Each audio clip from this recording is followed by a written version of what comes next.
మనం చేశాం కాబట్టి అది కంప్లీట్ అవుతుంది. ఈరోజు నిజంగా చంద్రబాబు నాయుడు చూస్తే అన్నీ రివర్స్గానే కనిపిస్తూ ఉండే. మెడికల్ కాలేజీలు అన్నిటికన్నా నిజంగా చాలా అతి దరిద్రమైన పని చంద్రబాబు నాయుడు ఏదైనా చేస్తూ ఉన్నాడంటే ఇది అతి దరిద్రమైన పని. నిజంగా అతను మంచి చేయకపోతే చేయకపోయి కనీసం చెడు చేయడం అన్న దానికి మనకి ఇంతకన్నా దరిద్రం ఏదైనా ఉంటుందో నాకు అర్థం కాదు అసలు. ఎందుకనంటే నువ్వు కట్టిందిలా రాష్ట్రం ఏర్పడినప్పటి నుంచి ఇప్పటిదాకా 1923 1923 నుంచి 2019 దాకా అంటే మన ప్రభుత్వం వచ్చేదాకా రాష్ట్రంలో ఉన్న మొత్తం మెడికల్ కాలేజీలు ఎన్ని అంటే 12. గవర్నమెంట్ రంగంలో ఉన్న మొత్తం మెడికల్ కాలేజీలు ఎన్ని అని అంటే 12. ఈ 12 కాలేజీలకు చంద్రబాబు నాయుడు చేసింది 0. రాష్ట్రంలో ఉన్న మెడికల్ కాలేజీలు ఎన్ని అని అంటే గవర్నమెంట్ 12. చంద్రబాబు నాయుడు 12లో ఏమైనా ఒకటన్నా చేశాడంటే అది లే, ఒక్కటి చేయలే. మనం వచ్చిన తర్వాత ఏకంగా 5 ఏళ్లలో కోవిడ్ ఉన్నా కూడా 2 సంవత్సరాలు 5 ఏళ్లలో ఏకంగా 17 మెడికల్ కాలేజీలు మనం తీసుకొచ్చే కార్యక్రమం చేస్తాం.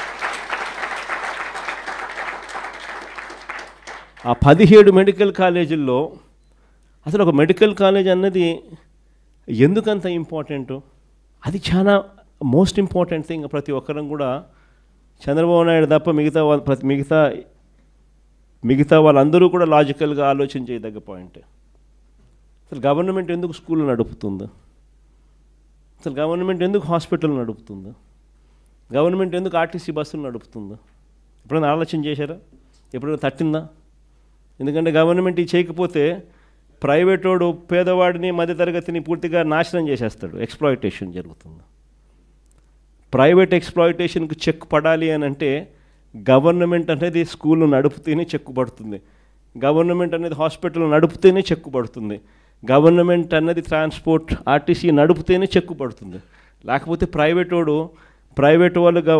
వాళ్ళు పేదలను మధ్యతరగతి వాళ్ళను పూర్తిగా ఎక్స్ప్లాయిట్ చేసే కార్యక్రమం జరుగుతుంది. This is common sense.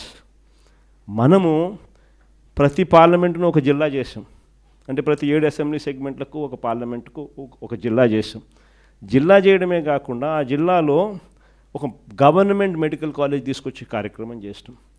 Government medical college ఎందుకు అని అంటే గవర్నమెంట్ మెడికల్ కాలేజ్తో పాటు అక్కడ ఒక మల్టీ స్పెషాలిటీ హాస్పిటల్ కూడా టీచింగ్ హాస్పిటల్గా అవైలబిలిటీలోకి వస్తుంది. ఎందుకనంటే అసిస్టెంట్ ప్రొఫెసర్లు పీజీ స్టూడెంట్సు మెడికోసు వీళ్ళందరూ కూడా అక్కడే పనిచేస్తారు, నర్సింగ్ స్టూడెంట్స్ అందరూ కూడా. సో ఒక సూపర్ స్పెషాలిటీ హాస్పిటల్ అన్నది కూడా ఒక టీచింగ్ హాస్పిటల్ రూపేణ అవైలబిలిటీలోకి వచ్చి పేదలకు ఉచితంగా వైద్యం అక్కడ అందుబాటులోకి వస్తుంది.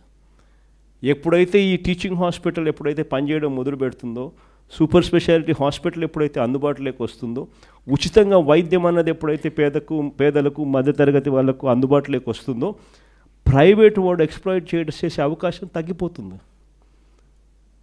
ఎందుకనంటే 50 కిలోమీటర్ల దూరంలోనికి ఆ హాస్పిటల్ ఉన్నప్పుడు 50 కిలోమీటర్ల లోపే ఈ హాస్పిటల్లో నీకు ఉచితంగా వైద్యం అందుతూ ఉన్నప్పుడు నువ్వు లక్షల ఫీజులు వేస్తే ఎందుకు ఎవడు డబ్బు కట్టడు. కాబట్టి ప్రైవేట్ ఎక్స్ప్లాయిటేషన్ చెక్కు పడుతుంది అని పేదలకు మధ్యతరగతులకు ఒకవైపున మంచి చేస్తూ మరోవైపున ఏకంగా ఈ మెడికల్ కాలేజీల వల్ల 17 మెడికల్ కాలేజీల వల్ల ఏకంగా 4900 మెడికల్ సీట్లు అవైలబిలిటీలోకి వస్తాయి. ఈ 17 మెడికల్ కాలేజీల వల్ల మాత్రమే ఏకంగా 2550 మెడికల్ సీట్లు అవైలబిలిటీలోకి వస్తాయి. ఈ సీట్లలో అందరూ కూడా పిల్లలకు సీట్లు ఫ్రీగా దొరుకుతాయి, సగం సీట్లు. మిగతా సీట్లు ప్రైవేట్ కన్నా ఇంకా తక్కువ రేట్లకు గవర్నమెంట్ కాలేజీలలో అవైలబిలిటీలోకి వస్తాయి. మన పిల్లలు డాక్టర్లు అవుతారు, మన జిల్లాల్లోనే డాక్టర్లు అవుతారు. మన పిల్లలకి ఇన్ని సీట్లు అవైలబిలిటీ ఇక్కడే చదవడం మొదలు పెడితే మన పిల్లలు ఇక్కడే డాక్టర్లు అయి మన ప్రాంతంలోనే సేవలు అందిస్తూ ఉంటారు. సో ఒక గొప్ప కార్యక్రమం జరుగుతూ ఉంటే ఈ 17 మెడికల్ కాలేజీలలో 7 మెడికల్ కాలేజీలు చంద్రబాబు నాయుడు ప్రమేయం లేకుండానే అయిపోయినాయి.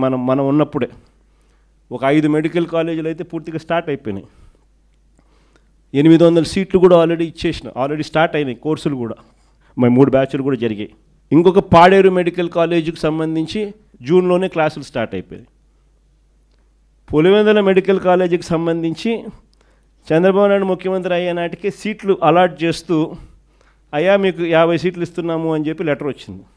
ఈ మనిషి మాకు సీట్లు వద్దు అని లెటర్ ఎన్నిక రాసినాడు. ముఖ్యమంత్రి మెడికల్ కాలేజీకి 50 సీట్లు ఇస్తే సెంట్రల్ గవర్నమెంట్ మాకు వద్దు అని ఎన్నిక లెక్క రాసినాడు. మొత్తం 17 కాలేజీలలో 7 మెడికల్ కాలేజీలు రెడీగా ఉన్నాయి.